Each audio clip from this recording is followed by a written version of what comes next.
Presidential রাজনীতির মঞ্চে যখন আলো জ্বলে ওঠে, তখন কেবল নীতির সংঘর্ষই নয়, মানুষের জীবনযুদ্ধও ডানা মেলে।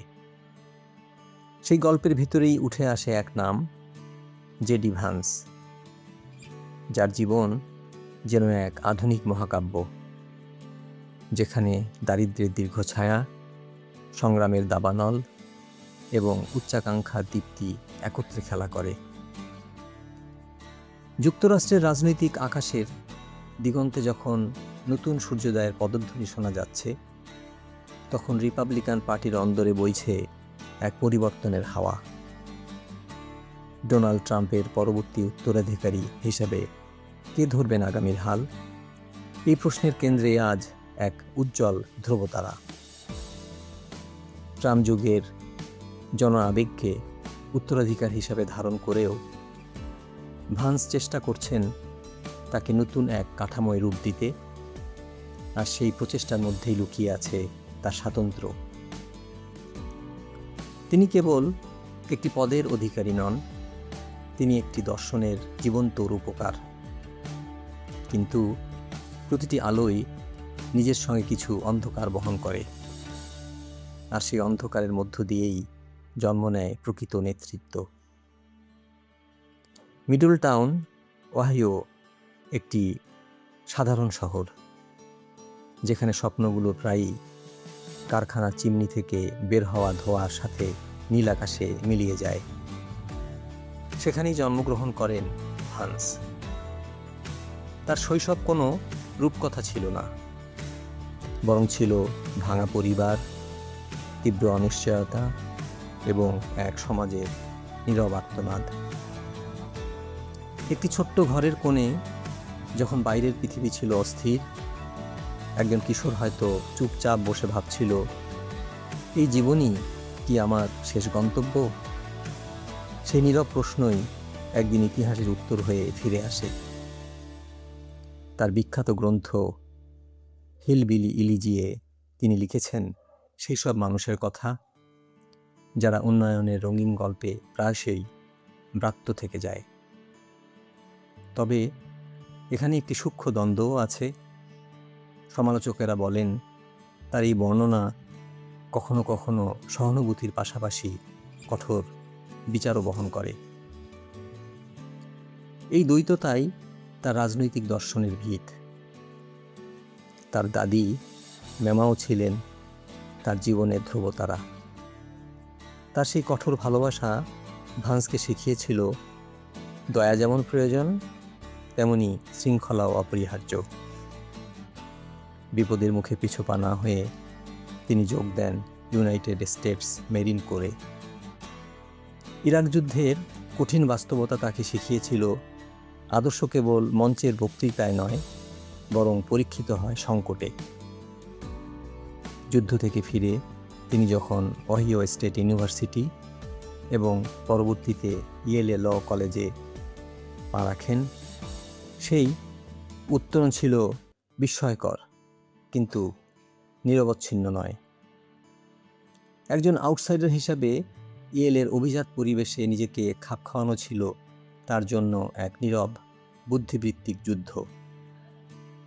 এই অভিজ্ঞতাই তাকে শিখিয়েছিল শ্রেণী বিভাজন কেবল অর্থনৈতিক নয়, এটি একটি মানসিক দেয়ালও বটে। আইনজীবী, উদ্যোক্তা থেকে বিনিয়োগকারী, প্রতিটি পরিচয়েই ভান্স সাফল্যের সাক্ষ্য রেখেছেন। সিলিকন ভ্যালির বাস্তবতা তাকে শিখিয়েছে অর্থনীতির নির্মম ব্যাকরণ। কিন্তু এখানেও একটি প্রশ্ন থেকে যায়, একজন ভেঞ্চার ক্যাপিটালিস্ট কি সত্যি শ্রমজীবী মানুষের প্রকৃত প্রতিনিধি হতে পারেন? এই প্রশ্নের উত্তর তিনি দিয়েছেন তার রাজনৈতিক লড়াইয়ে। তিনি চেষ্টা করেছেন প্রযুক্তি ও জাতীয় অর্থনীতিকে একসুতোয় গেঁথে সাধারণ মানুষের জীবনমান উন্নত করতে। এই যাত্রাপথ সাধারণ থেকে অসাধারণ হয়ে ওঠার এক অনন্য কিন্তু প্রশ্নবিদ্ধও বটে আখ্যান। প্রিয় দর্শক, আপনি যদি এই গভীর রাজনৈতিক বিশ্লেষণ ও জীবনমুখী আলোচনা উপভোগ করেন, তবে আমাদের এই বৈপ্লবিক যাত্রায় সামিল হতে চ্যানেলটি সাবস্ক্রাইব করুন, ভিডিওটিতে লাইক দিন এবং শেয়ার করুন।